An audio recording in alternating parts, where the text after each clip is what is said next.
अस्सलाम वालेकुम। जैसा कि आपको लास्ट वीडियो में बताया था कि हम आपको एक गॉट फार्म की और एक कैटल फार्म की वीडियो दिखाएंगे, तो आज आपको जो दिखाने जा रहा हूँ वो एक कैटल फार्म की वीडियो, और इस कैटल फार्म को एक नौजवान रन कर रहा है। आइए आपको उस नौजवान से भी मिलाता हूँ और कैटल फार्म भी आपको दिखाता हूँ कि इस कैटल फार्म पर कितना खर्चा आया है और नौजवान इसको कैसे चला रहा है। अस्सलाम वालेकुम जी वालेकुम अस्सलाम भाई साहब, की हाल चाल? जी अल्हम्दुलिल्लाह, अल्लाह का शुक्र। ਤੁਹਾਡੀ ਉਮਰ ਕਿੰਨੀ ਹੈ? मेरी तकरीबन 23 ईयर। 23 ईयर। ਤੇ ਇਹ ਮਾਸ਼ਾਅੱਲਾ ਕਦੋਂ ਤੋਂ ਤੁਸੀਂ ਇਸ ਕੈਟਲ ਫਾਰਮ ਨੂੰ ਬਣਾਇਆ ਹੈ? तकरीबन तीसरा साल है। ਤੀਸਰਾ ਸਾਲ ਹੈ ਮਾਸ਼ਾਅੱਲਾ। ਤੇ ਇਹਦੇ ਵਿੱਚ ਤੁਹਾਡੇ ਕੋਲ ਕਿਹੜੇ ਕਿਹੜੇ ਜਾਨਵਰ ਨੇ ਤੇ ਤੁਸੀਂ ਇਹ ਦੁੱਧ ਦਾ ਕੰਮ ਕਰਦੇ ਜੇ ਕਿ ਇਹਨੂੰ ਕੀ ਕਰਦੇ ਜੇ, ਜਾਨਵਰਾਂ ਨੂੰ ਸੇਲ ਕਰਦੇ ਜੇ? नहीं जी, अपना गोश्त ਦਾ ਸਲਾਟਰਿੰਗ ਦਾ ਕੰਮ ਹੈ। ਤਕਰੀਬਨ 2.5 ਤੋਂ 3 ਮਹੀਨੇ ਦਾ ਫਲਾਕ ਪਾਈਦਾ ਹੈ ਗਾਵਾਂ ਦਾ। ਹਾਂਜੀ ਠੀਕ ਹੈ, ਇਹਦੇ ਵਿੱਚ ਦੇਸੀ ਨਸਲ ਦੀ ਵੀ ਹੁੰਦੀ ਹੈ, ਕਰਾਸ ਨਸਲ ਦੀ ਵੀ ਹੁੰਦੀ ਹੈ। ਸਹੀ ਹੋ ਤੇ ਉਹ 2.5-3 ਮਹੀਨੇ ਤਿਆਰ ਕਰਕੇ ਉਸ ਤੋਂ ਬਾਅਦ ਅਸੀਂ ਸਲਾਟਰਿੰਗ ਕਰਾ ਦੇਈਦੀ ਹੈ ਜਾ ਕੇ।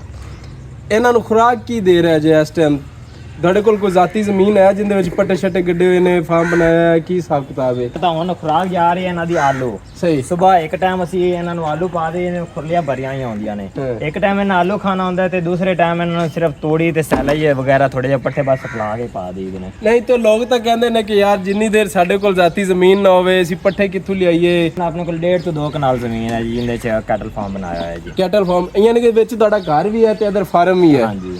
ਤੇ ਇਹ ਛੋਟੀ ਜਿਹੀ ਜ਼ਮੀਨ ਤੇ ਇਹਦੇ ਵਿੱਚ ਫਾਰਮ ਹੀ ਹੈ, ਬਾਕੀ ਤੁਹਾਡੀ ਕੋਲ ਜ਼ਰਈ ਜ਼ਮੀਨ ਨਹੀਂ ਹੈ? ਨਹੀਂ ਜੀ, ਜ਼ਰਾਈ ਜ਼ਮੀਨ ਠੇਕੇ ਤੇ ਲਈ ਹੋਈ ਹੈ, 2 ਕਿੱਲੇ ਉਹ ਪੱਠੇ ਵਗੈਰਾ ਬੀਜ ਲਾਇਆ ਜੀ। ਠੀਕ ਹੋ ਗਿਆ। ਤੇ ਸੈਲਜ ਵਗੈਰਾ ਨੂੰ ਡਾਲਦੇ ਜੇ? ਹਾਂਜੀ, ਸੈਲਜ ਵਗੈਰਾ ਬਸ ਇਸ ਟਾਈਮ ਦਾਣਾ ਸੈਲਜ ਹੁੰਦਾ। ਮੇਨਲੀ ਇਹ ਹੁੰਦਾ ਕਿ ਫਸਟ ਟਾਈਮ ਇਹ ਆਲੂ ਖਾਂਦੇ ਨੇ, ਇਸ ਟਾਈਮ ਅਸੀਂ ਇਹਨੂੰ ਤੂੜੀ ਪਾ ਦੇਈਏ ਤੇ ਬਸ ਦਾਣਾ ਵਿੱਚ ਸੈਲਜ ਹੁੰਦਾ। ਤੇ ਸਾਡੇ ਨਾਜ਼ਰੀਨ ਨੂੰ ਇਹ ਦੱਸੋ ਕਿ ਇਹ ਫਾਰਮ ਬਣਾਉਣ ਵਾਸਤੇ ਪਹਿਲੇ ਤੁਹਾਨੂੰ ਕਿੰਨਾ ਕੁ ਪੈਸਾ ਲੋਕਾਂ ਨੂੰ ਚਾਹੀਦਾ ਹੈ? ਜੀ ਫਸਟ ਆਫ ਆਲ ਤਾਂ ਤੁਹਾਡੇ ਕੋਲ ਇੱਕ ਸਪੇਸ ਹੋਣੀ ਚਾਹੀਦੀ ਹੈ, ਇੱਕ ਜਗ੍ਹਾ ਹੋਣੀ ਚਾਹੀਦੀ ਹੈ ਇੱਕ ਅੱਛੀ, ਜਿੱਥੇ ਤੁਸੀਂ ਕੈਟਲ ਫਾਰਮ ਬਣਾਉਣਾ ਚਾਹ ਰਹੇ ਹੋ। ਅਗਰ ਤੁਹਾਡੇ ਕੋਲ 5 ਮਰਲੇ ਦੀ ਹੈ ਉਹਦੇ ਮੁਤਾਬਕ ਫਿਰ ਤੁਸੀਂ ਉਹਨੇ ਜਾਨਵਰ ਪਾ ਲਓ। 10 ਮਰਲੇ ਦੀ ਹੈ ਤੇ ਫਿਰ ਤੁਸੀਂ ਉਹਦੇ ਮੁਤਾਬਕ ਉਹਨੇ ਜਾਨਵਰ ਪਾ ਸਕਦੇ ਜੇ। ਜੈਸਾ ਕਿ ਹੁਣ ਮੇਰੇ ਕੋਲ ਤਕਰੀਬਨ 1.5 ਕਨਾਲ ਹੈਗੀ ਸੀ ਤੇ ਇਹਦੇ ਵਿੱਚ ਮਾਸ਼ਾਅੱਲਾ ਮੈਂ 15 ਤੋਂ 20 ਜਾਨਵਰ ਰੱਖੇ ਹੋਏ ਨੇ। ਠੀਕ ਹੈ, ਹੁਣ ਇਹਦੇ ਵਿੱਚ ਇਹ ਹੈਗਾ ਜੀ, ਹੁਣ ਇੱਥੇ ਮੈਂ ਖਾਣਾ ਖਾ ਪੀ ਲਿਆ ਨਾ, ਉਸ ਤੋਂ ਬਾਅਦ ਇਹਨਾਂ ਬਾਹਰ ਆ ਕੇ ਸਕੂਨ ਨਾਲ ਬਹਿ ਜਾਣ, ਰੈਸਟ ਕਰਨ, ਜੋ ਮਰਜ਼ੀ ਕਰਨ। ਅੰਦਰ ਹੋਦੀ ਵਗੈਰਾ ਭਰੀ, ਪਾਣੀ ਵਗੈਰਾ ਪੀ ਲੈਂਦੇ ਇੱਥੇ। ਤੇ ਇਹ 3 ਮਹੀਨੇ ਦੇ ਫਲਾਕ ਚ ਇਹਦੀ ਕਮ ਸੇ ਕਮ ਕਿੰਨੀ ਕੁ ਬਚਤ ਆ ਜਾਂਦੀ ਹੈ? ਜੀ ਅਲਹਮਦੁਲਿਲਾ ਦੇਖਿਆ ਜਾਏ ਤਾਂ ਉਹ ਸਲਾਟਿੰਗ ਦੇ ਰੇਟ ਤੇ ਹੁੰਦਾ ਜੀ। ਬੇਸਿਕਲੀ ਅਗਰ ਇੱਕ ਜਾਨਵਰ ਦਾ ਕਿਹਾ ਜਾਏ ਤੇ 40 ਤੋਂ 45,000 50,000 ਵੀ ਇੱਕ ਡੰਗਰ ਵਿੱਚੋਂ ਬਚ ਜਾਂਦਾ ਹੈ। ਠੀਕ ਹੈ, ਉਹਦੇ ਖਰਚੇ ਵਗੈਰਾ ਸਾਰਾ ਕੁਝ ਕੱਢ ਕੇ ਪਰ ਡੰਗਰ 35-40,000 50,000 ਇੰਨੀ ਆਮਦਨ ਹੋ ਜਾਂਦੀ ਹੈ ਜੀ। ਤੇ ਇਹ ਮਾਸ਼ਾਅੱਲਾ ਤੁਸੀਂ ਇਕੱਲਾ ਹੀ ਰਨ ਕਰ ਰਹੇ ਜੇ ਕਿ ਤੁਹਾਡੇ ਨਾਲ ਹੋਰ ਵੀ ਕੋਈ ਹੈ? ਤੁਹਾਨੂੰ ਤਜਰਬਾ ਕਿੱਥੋਂ ਆਇਆ ਹੈ? ਕਿਵੇਂ ਤੁਸੀਂ ਕੰਮ ਸਟਾਰਟ ਕੀਤਾ ਹੈ? ਤੁਸੀਂ ਕਿੰਨੀਆਂ ਜਮਾਤਾਂ ਪੜ੍ਹੇ ਹੋ, ਸਾਨੂੰ ਦੱਸੋ ਨਾ ਜ਼ਰਾ। ਨਹੀਂ ਜੀ, ਬੇਸਿਕਲੀ ਮੈਂ ਗ੍ਰੈਜੂਏਟਡ ਹਾਂ from education university township Lahore main campus. BS physics ਕਰਨ ਤੋਂ ਬਾਅਦ ਮਤਲਬ ਕਿ ਉਸ ਤੋਂ ਬਾਅਦ ਮੇਰਾ ਅੱਗੇ ਪੜ੍ਹਨ ਦਾ ਕੋਈ ਪਲਾਨ ਨਹੀਂ ਹੋਇਆ ਤੇ ਉਸ ਤੋਂ ਬਾਅਦ ਮਤਲਬ ਕਾਰੋਬਾਰ ਦੀ ਤਰਫ ਰੁਝਾਨ ਹੋ ਗਿਆ। ਤੇ ਮੇਰੇ ਚਾਚੂ ਜੀ ਕਾਰੋਬਾਰ ਕਰ ਰਹੇ ਸਨ। ਠੀਕ ਹੈ, ਉਹਨਾਂ ਕੋਲ ਇਨਵੈਸਟਮੈਂਟ ਪੂਰੀ ਸੋਰੀ ਸੀ, ਲੇਕਿਨ ਉਹਨਾਂ ਦੇ ਨਾਲ ਫਿਰ ਰਲ ਕੇ ਮੈਂ ਫਿਰ ਕੈਟਲ ਫਾਰਮ ਬਣਾਇਆ ਤੇ ਫਿਲ ਵਕਤ ਉਹਨਾਂ ਦੀ ਸਰਪ੍ਰਸਤੀ ਵਿੱਚ ਹੀ ਕੈਟਲ ਫਾਰਮ ਚੱਲ ਰਿਹਾ ਹੈ। ਮਾਸ਼ਾਅੱਲਾ। ਤੇ ਸਾਡੇ ਨਾਜ਼ਰੀਨ ਨੂੰ ਇਹ ਦੱਸੋ ਜਿਹੜੇ ਬੰਦੇ ਨਵਾਂ ਕੈਟਲ ਫਾਰਮ ਬਣਾਉਣਾ ਚਾਹੁੰਦੇ ਨੇ ਕਿ ਉਹਨਾਂ ਲਈ ਕੀ ਇਹਤਿਆਤੀ ਤਦਬੀਰ ਹੈ ਜਾਂ ਕਿਸੇ ਨੁਕਸਾਨ ਤੋਂ ਬਚ ਸਕਦੇ ਨੇ? ਕੀ ਗਲਤੀਆਂ ਨੇ ਜਿਹੜਾ ਕਿ ਨਵਾਂ ਕੈਟਲ ਫਾਰਮ ਬਣਾਉਣ ਵਾਲਾ ਬੰਦਾ ਨਾ ਕਰੇ? ਨੁਕਸਾਨ ਇਹ ਹੀ ਹੈ ਬੇਸਿਕਲੀ, ਅਗਰ ਤੁਸੀਂ ਕੋਈ ਵੀ ਜਾਨਵਰ ਰੱਖਦੇ ਜੇ ਨਾ ਤੇ ਉਹਦਾ ਪ੍ਰੋਪਰਲੀ ਉਹਦਾ ਧਿਆਨ ਨਹੀਂ ਹੁੰਦਾ। ਅਗਰ ਤੁਸੀਂ ਮੁਲਾਜ਼ਮ ਰੱਖਾ ਹੋਇਆ ਨਾ, ਜਿਸ ਤਰ੍ਹਾਂ ਮੈਂ ਵੀ ਮੁਲਾਜ਼ਮ ਰੱਖਾ ਹੋਇਆ, ਤੇ ਆਪਾਂ ਮੁਲਾਜ਼ਮ ਤੇ ਨਹੀਂ ਉਹਨਾਂ ਨੂੰ ਛੱਡ ਸਕਦੇ।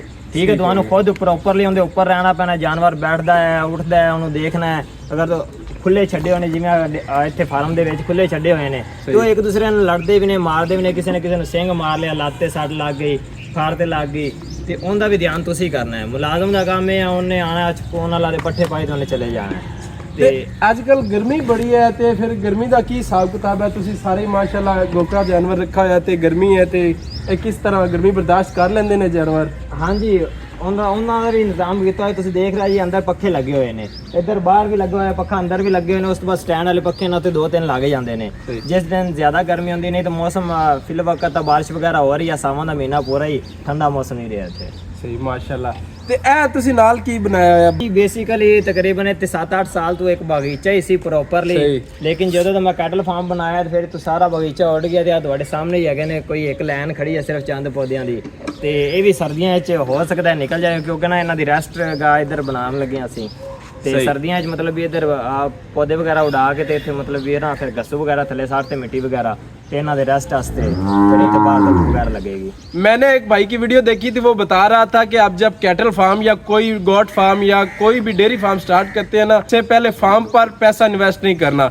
वही काम भाई सफदर ने क्या हुआ है, आप देख सकते हैं कि फार्म पर अभी तक पैसा इन्वेस्ट नहीं है, यानी कि सिर्फ जानवरों पर पैसा इन्वेस्ट किया गया।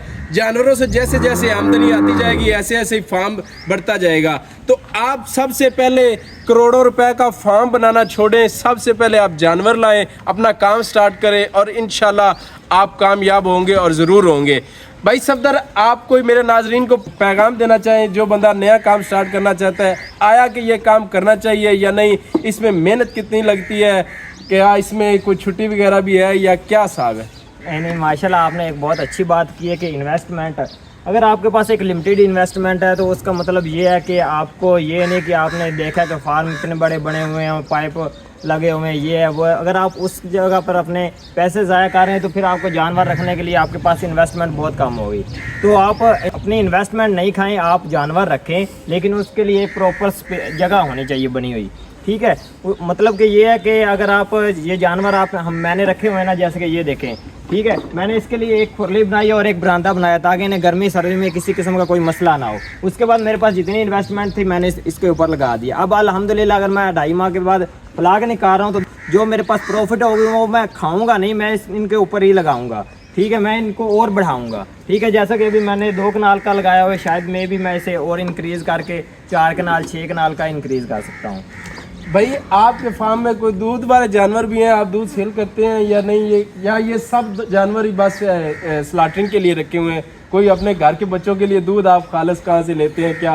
नहीं अल्हम्दुलिल्लाह, चूँकि कारोबार जानवरों का कर रहा हूँ तो घर के लिए तो खालिस दूध होना चाहिए, तो इसलिए अल्हम्दुलिल्लाह मैंने एक लियारी रखी हुई, चलस्तानी क्रॉस गाय है मेरे पास, और इसका माशाल्लाह एक टाइम का दूध 6 से 7 लीटर है।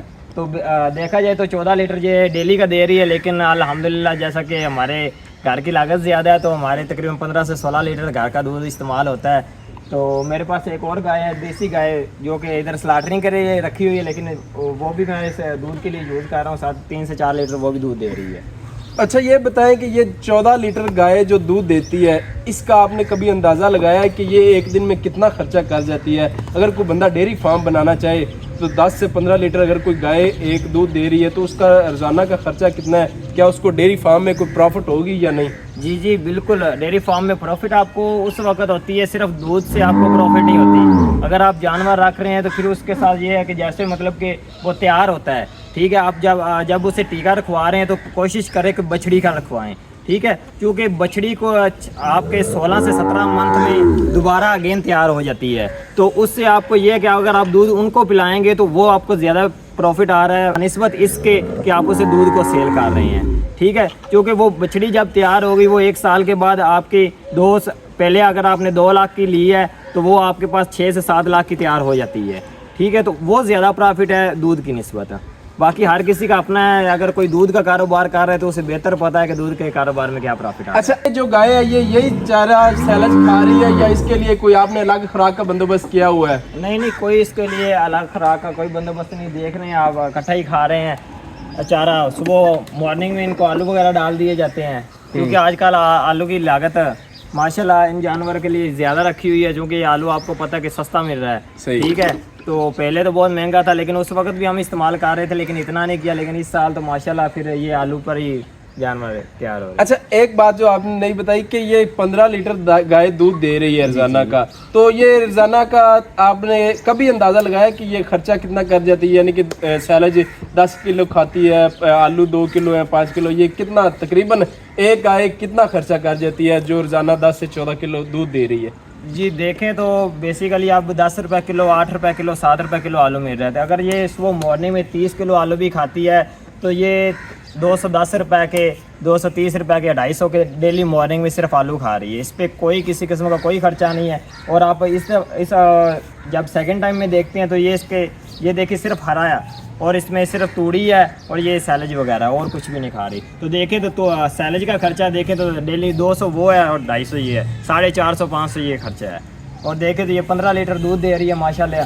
तो वो 500-700 रुपए में कोई ज़्यादा खर्चा नहीं है। इसका मतलब है माशाल्लाह आपको दूध की भी बचत आ रही है और आपके फार्म की बचत आ रही जी है। अल्हम्दुलिल्लाह, अल्लाह का शुक्र है। जी शुक्रिया भाई सफदर, इंशाल्लाह फिर मुलाकात होगी, दुआ में याद रखिएगा। अल्लाह।